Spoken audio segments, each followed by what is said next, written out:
हाँ भैया, कैसे हैं आप लोग। समय है एमएमएस मॉर्निंग मोटिवेशन का। आज मैं आपके लिए कहानी लेकर आया हूँ। ये कहानी सुनकर आपको बहुत मज़ा आने वाला है।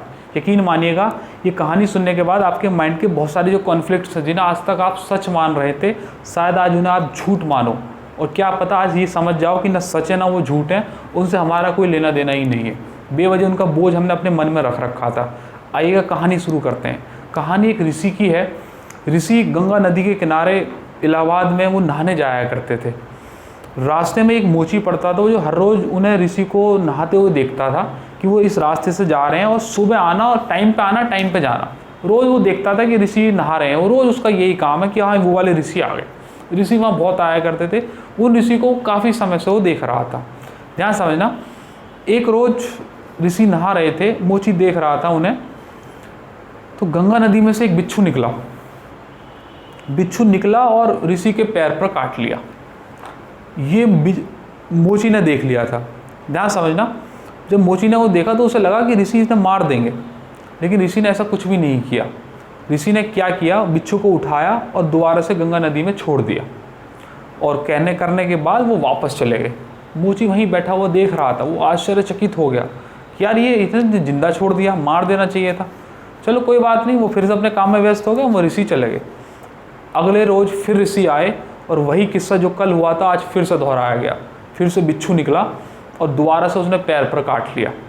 इस बार भी ऐसे ही किया मुनि ने जो पहले किया था। उन्होंने बिच्छू को उठाया और दोबारा से गंगा नदी में छोड़ दिया और फिर वो वापस चले गए। आज फिर से वो मोची परेशान हो गया कि यार इन्होंने आज भी नहीं मारा, ये तो यही नहीं, खुद भी तो मर सकते थे, पता नहीं क्या कर रहे हैं ऋषि। चलो कोई बात नहीं, उसने सोचा कोई बात नहीं, कल को कुछ देखेंगे, बात करेंगे। फिर से अपने काम में व्यस्त हो गया। अगली रोज़ फिर हुई, ऋषि फिर से नहाने के लिए आए। उसी घाट पर वहीं पर बैठकर नहा रहे थे, तभी फिर एक बिच्छू निकला और दोबारा से उसने उनके पैर पर काट लिया। इस बार मोची को देख कर बड़ा गुस्सा आया। बोले अगर आज नहीं मारा ना तो रोक लूँगा ऋषि को और पूछ लूँगा कि क्या चक्कर है भाई। फिर ऐसा ही हुआ, ऋषि ने आज भी नहीं मारा, बिच्छू को उठाया और फिर से पानी में छोड़ दिया और वो वापस जाने लगे। इस बार मोची गुस्से में आ चुका था।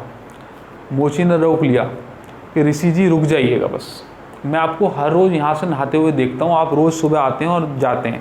मैं 3 दिन से लगातार देख रहा हूँ कि एक बिच्छू आपको काट रहा है, लेकिन आप उसे मार ही नहीं रहे हो, बार बार उसे पानी में छोड़ देते हो, उसे सही रास्ता दिखा देते हो कि भैया जा, अगले दिन फिर से मुझे काटने आ जाइए।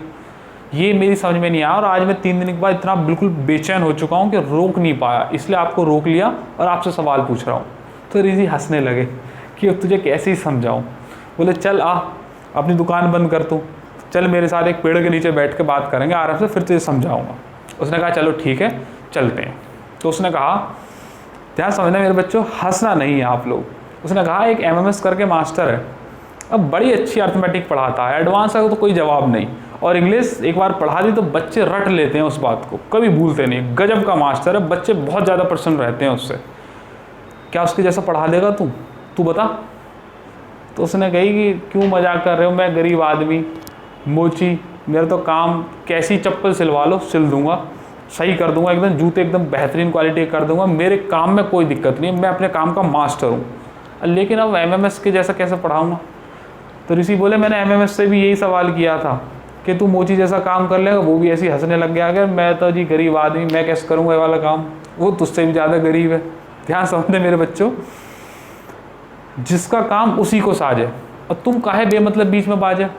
ध्यान समझना, एक मोची का काम मोची ही कर सकता है, मैं नहीं कर सकता हूँ। मेरा काम मैं ही कर सकता हूँ, मोची नहीं कर सकता।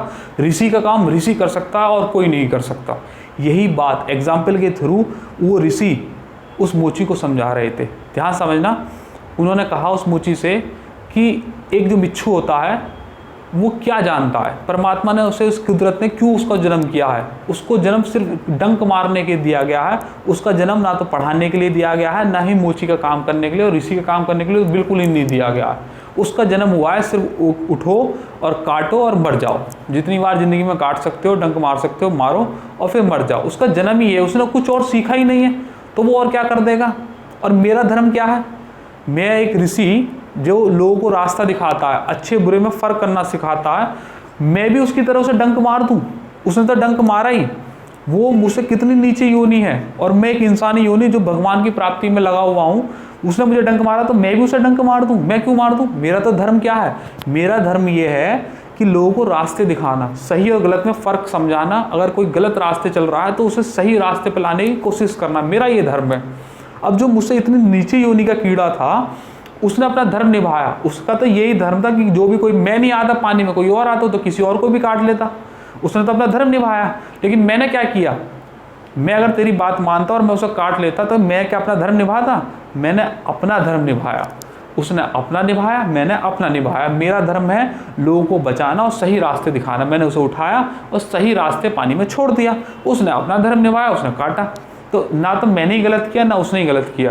तुम जो देख रहे थे, तुम सोच रहे थे कि मैं भी गलत करूँगा। नहीं मेरे बच्चे, जिसका जो काम है उसको वही करना चाहिए। अगर अपने काम को छोड़ के दूसरे का काम करोगे तो अधर्म होगा, वो गलत होगा, वो सच्चाई का रास्ता कभी नहीं होगा। ध्यान समझना मेरे बच्चों, अगर एक कसाई किसी जानवर को काट कर बेचता है, एक मछुआरा मछली को काट कर बेचता है और 2 रोटी कमाता है, तो वो उसका कर्म है, कोई भी पाप नहीं है। अगर आप ये समझते हैं कि कसाई एक पाप कर रहा है तो गलत है आपकी सोच। उसको ज़िंदगी भर यही सिखाया गया, उसका ऐसी ही जगह जन्म हुआ है कि आपको सारी ज़िंदगी यही करके अपनी रोटी कमानी है। ये गलत है, बिल्कुल भी गलत है कि आप ये सोचो कि वो पाप कर रहा है। ध्यान समझना, अगर एमएमएस या एमएम से पढ़ने वाली स्टूडेंट या कोई भी आदमी, मैं पढ़ाई का काम छोड़कर कुछ गलत काम करने लगूँ, मैं वो काटने वाला काम करने लगूँ, तो यकीनन मेरे लिए फिर पाप है।